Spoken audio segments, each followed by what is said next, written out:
നമസ്കാരം. നിങ്ങൾ ഇപ്പോൾ ദൈവികമായൊരു സന്ദേശം കേൾക്കാൻ എത്തിയിരിക്കുന്നു.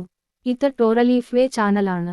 ഇവിടെ മഹാദേവന്റെ അനുഗ്രഹത്തോടെ ടരോട്ട് കാർഡുകൾ വഴി നമ്മൾ ഉത്തരം തേടുന്നു, മാർഗനിർദ്ദേശം സ്വീകരിക്കുന്നു, ശാന്തിയിലേക്കുള്ള പാതയിൽ കാലെടുത്തു വയ്ക്കുന്നു. ഭക്തിയോടെയും വിശ്വാസത്തോടെയും കേൾക്കൂ. ഇന്ന് ഈ ഡവൈൻ റീഡിംഗ് നിങ്ങളുടെ ഹൃദയത്തിൽ പ്രകാശം തെളിയട്ടെ. ശിവശക്തി എല്ലായ്പ്പോഴും നിങ്ങളോടൊപ്പം ഇരിക്കട്ടെ. ഈ ബന്ധത്തിന്റെ ഭാവി എനർജി എന്താണ് എന്നാ നമ്മൾ നോക്കുന്നത്. അതിനു 3 കാർഡ്സ് നമുക്ക് തരുന്ന മെസ്സേജ് നോക്കാം. കാർഡ് 1, ദ ടവർ തരുന്ന സന്ദേശം. ഈ ബന്ധത്തിൽ പടിഞ്ഞാറു മൂടിയിരിക്കുന്നതൊക്കെ പൊളിഞ്ഞു വീഴുകയാണ്.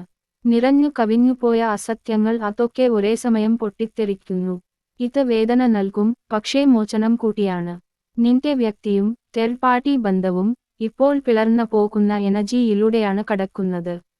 ദൈവം അതിന്റെ കരയുണ്ടാക്കുന്നു. സത്യം മാത്രം ബാക്കി വരികയാണ്. കാർഡ് 2, ഡെത്ത് ട്രാൻസ്ഫർമേഷൻ സംഭവിക്കുന്നു. അതിനു മഹാദേവൻ പറയുന്നു, ഈ ബന്ധം പഴയ രൂപത്തിൽ തുടരാൻ കഴിയില്ല. ഒരവസാനം, അതിനൊപ്പം പുനരുത്ഥാനവും അടുത്തിരിക്കുന്നു. നിന്റെ വ്യക്തിക്ക് ഉള്ളിൽ വലിയൊരു മാറ്റം വരാനാണ് പോകുന്നത്. ദൈവം അവനെ അവളെ പൂർണ്ണമായി മാറ്റുന്നു. അവർ തിരികെയെത്തിയാൽ അത്രമേൽ they won't be the same.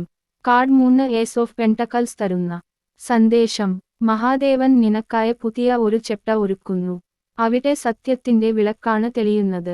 നീ ദൈവത്തെ വിശ്വസിച്ചു മുന്നോട്ട് പോയാൽ നിനക്ക് ലഭിക്കുന്നത് സന്തോഷം, സമാധാനം, സംവേദനം, ഒരു പുതിയ തുടക്കം. പുതിയ ബന്ധമോ പുതിയ എനർജിയിലായുള്ള പുനർചേരലോ എന്തായാലും ഇത് ദൈവനിർണയത്തിൽ നിലനിൽക്കും. മഹാദേവൻ പറയുന്നു, നീ അനുഭവിച്ച വേദനകൾ അവഗണിക്കപ്പെട്ടിട്ടില്ല. ദൈവം ഇപ്പോൾ എല്ലായിടത്തും പുനഃസംരചന നടത്തുന്നു. പഴയ ബന്ധം മറവിയിലേക്കാണ്. പുതിയ ഒരു എനർജി വരുന്നു. നീ ആ എനർജി സ്വീകരിക്കാൻ തയ്യാറാവുക. അവൻ തിരികെയെത്തിയാലും അല്ലാതെയായാലും നിനക്ക് ലഭിക്കുക ദൈവികമായ സത്യബന്ധമാണ്.